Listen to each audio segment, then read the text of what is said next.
This is Trend Following Radio, where great thinking comes alive. Nobel Prize winners, legendary traders, best-selling authors, and the pros that know what drive us irrational human beings. I am your host, Michael Covel. Not filtered, raw, honest. That's my passion.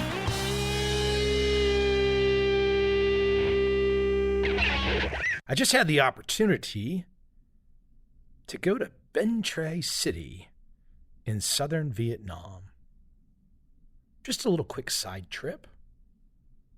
One of those places where people like me, white guys from America, don't regularly go.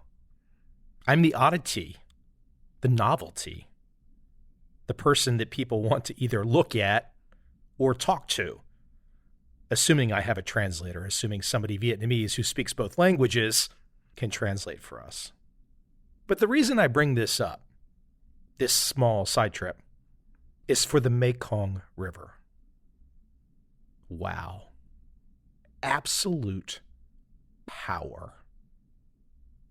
Nothing, absolutely nothing that any of us can do as humans on this planet can match that.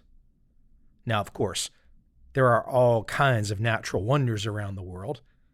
I just happen to be sharing my particular view on this one that I just saw. And I'm telling you what, that baby is a beast. That is a massive, massive freak of nature. You just feel small when you see it. So when we have all of these nonstop political debates and nonstop prediction debates about what's going to happen tomorrow, what's going to happen a week from now or 6 months from now, when the next recession is going to come or hit or whatever, that river will be doing what it's doing for a long, long time. I highly recommend for those of you out there that are sitting still and listening to my unusual travels over the last 7 or 8 years, go find the time to see the Mekong River, specifically down in the southern part of Vietnam, near the mouth. It's absolutely a punch to the gut. And it just reminds you, it reminds me, it reminds us all that we are just small specks trying to find a way to leave something tangible, to leave something important. Because if you just go through your damn life and all you do is work for the man 24/7 from age 20 to death, what's going to be left? The Mekong's going to be going on still, for sure. But what about you? Can you possibly find a way to live like the mighty river? I am not saying I'm perfect. I'm not saying I've got it all figured out, but damn it, I'm sure as hell going to not run from the truth. Today, I want to jump into a topic near and dear to me, should be near and dear to you too. Failure is an option. Actually, failure is not just an option. Failure is the option. You want to fail. I repeat, you want to fail. You don't want to blow yourself up. You don't want to go broke. You don't want to be dead in the street. You don't want to be destitute like some white guy bagpacker running around the world asking people for a nickel to pay for his rent as he digitally nomads across the globe. You don't want that. But you want failure. It's an absolute option. It is the option. It's the de facto position that you must have. Drum roll, please, for success. Because if you're not failing, I guarantee you are not succeeding at a damn thing. Because if the only thing you have is success, well, you've just gotten lucky. You don't have a system. You don't have an approach. You don't have a process. You don't have shit for Shinola. You don't got shit, man. Wow, I need to calm down. I just realized, okay, I'm a little too excited. The adrenaline rush happens. I don't know what it is. I turn on the damn microphone and it just comes out. But back to my Larger point, failure is an option at General Mills. What are they, the cereal company? They make Cheerios and stuff like that. A nice guy, a reader of my website, forwarded me an article, and I want to share parts of it with you today because it's relevant for all of us. If it's relevant for the guys that make the damn Cheerios, that make the cereals that every American eats every morning, because that seems to be a pretty damn good business, it's relevant for all of us. And by the way, this is the first time ever I have seen an article from bakingbusiness.com.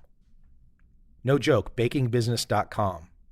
I am making fun of it because I don't know anything about the baking business. There's probably people out there that have made boatloads more money than me in the baking business. I'm sure they have. But it's kind of cute, right? I'm going to do a trend following podcast. I'm going to do something today that will hopefully make you think. And the idea, the germination from the idea comes from bakingbusiness.com. And oh, by the way, this was just published on May 30th, just right around the corner there. So the article sets up the contention that General Mills has had to develop a new innovation strategy for the changing market conditions they face. So the CEO says, we're much more iterative on how we do innovation. We studied how entrepreneurs do innovation, and we do a lot more innovation like they do, end quote. The CEO points to an example. They've got some yogurt. I don't know about this yogurt, but it's called Oui by Yoplait, part of the Yoplait product line, introduced in 2017. And Oui by Yoplait is a French-style yogurt packaged in a glass jar. It features a simple ingredient list and is positioned as a premium yogurt offering in the marketplace. This product line generated $100 million in the first year. Now here's where it gets a little interesting. The description, the backstory. The initial Oui prototypes did not feature many of the attributes included in the final product, most notably the glass packaging or the yogurt's texture. The CEO goes on to say, quote, over time, we iterated on that offering and really listened to what consumers wanted and actually made a pretty quick turnaround on that business, end quote. The CEO goes on to say, quote, so the team will come up with an invention and yogurt. Let's talk about Oui. They come up with something and they'll actually go out and try to sell it in a store. It's a humbling experience. But what we're able to do is, based on customer feedback, we can go then back to our R&D labs and overnight change the packaging or change the product or change the name, and they'll go back out to the market the next day and try to sell it again. And we'll find out we got some things right and we got some things wrong. And then we'll do things overnight and we'll come back the next day and try to do it again, end quote. A/B testing 101, trend following 101. You don't know what the hell the winner's going to be. You don't know what the market wants. You don't know what the buyers want. You don't know what the sellers sure as hell don't want. So you put it out there and you let them decide instead of sitting back and just, I've got the oracle here. Somehow or another, I can predict what the market wants. You can't predict a damn thing. Mr. Cheerios here at General Mills, he can't predict a damn thing. But he's got ego in check now, and they've got a system, a process. Let me tell you the hint here. Trend following, venture capital, whatever. It's the same damn thing. We don't know what the market wants. We must take a try, or we must take an entry signal and see what happens. Oh no, but I can study the cereal market. I can study supply and demand. I know exactly what all the factors are. And when I study all these factors, I know what the hell's going to happen. Really? No, you don't.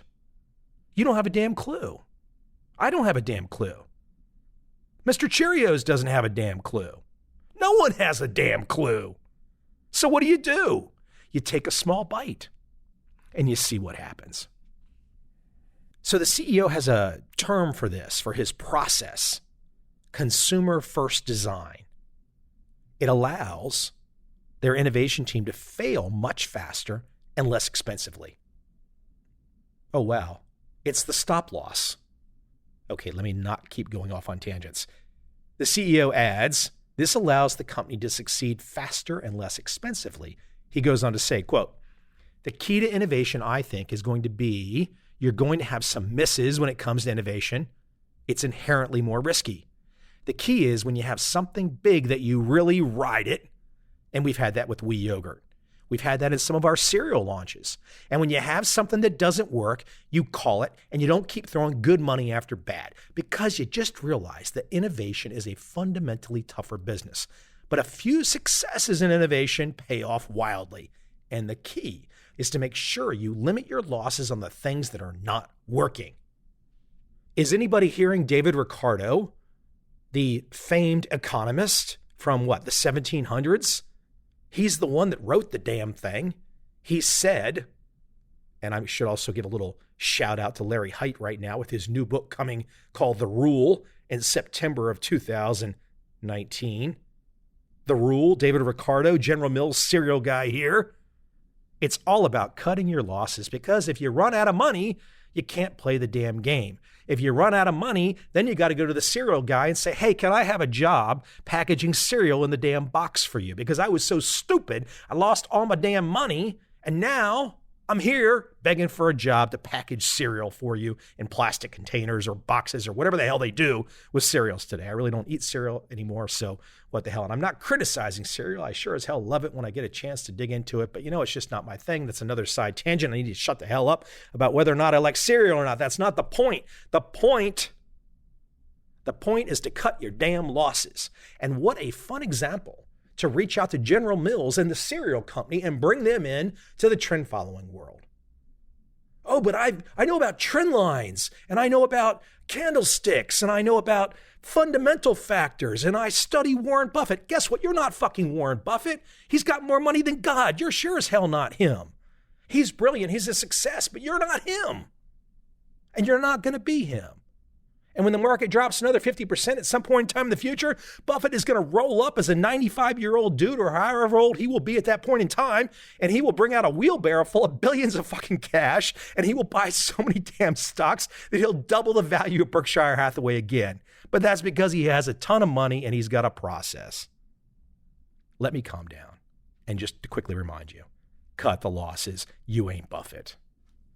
Let me take you back calmly to the yogurt example, to General Mills, to the cereal guy here, the cereal CEO.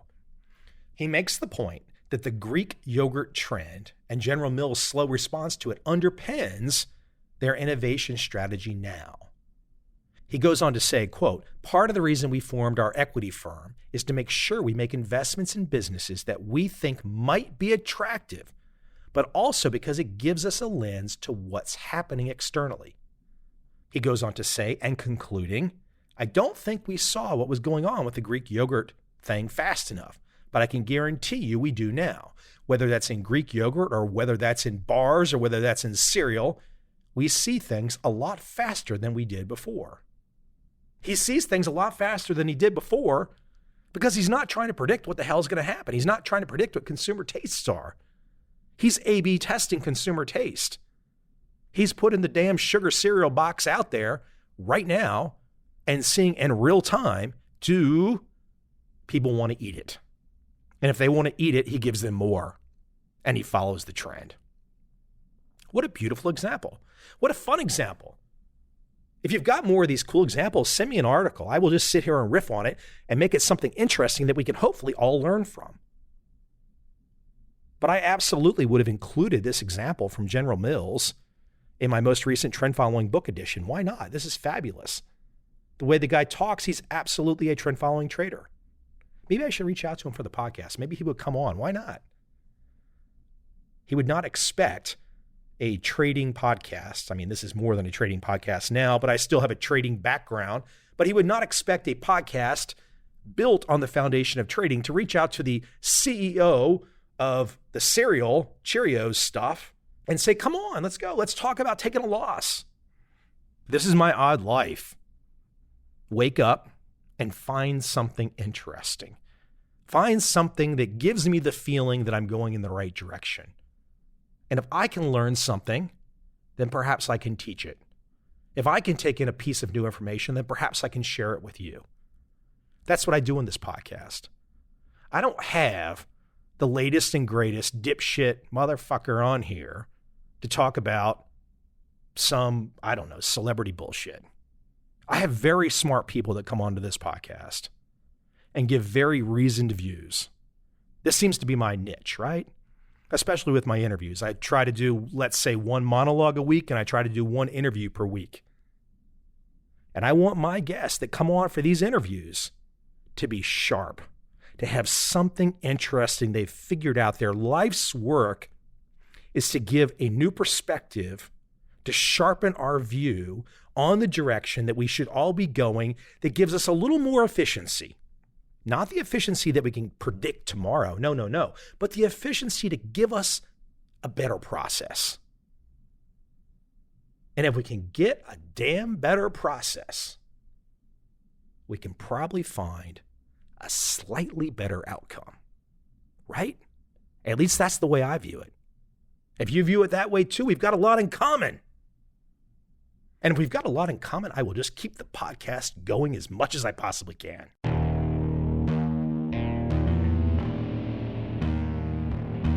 I see a time when those awake will understand how to make money in up, down, and surprise markets.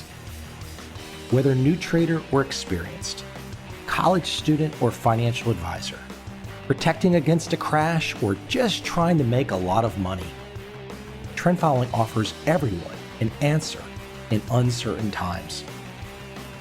To get started immediately, send me an email, michael@covel.com. I will send you the right trend following steps to take along with my free video. But if you want to buy and hold, trust the government and trust Wall Street, this is absolutely not for you.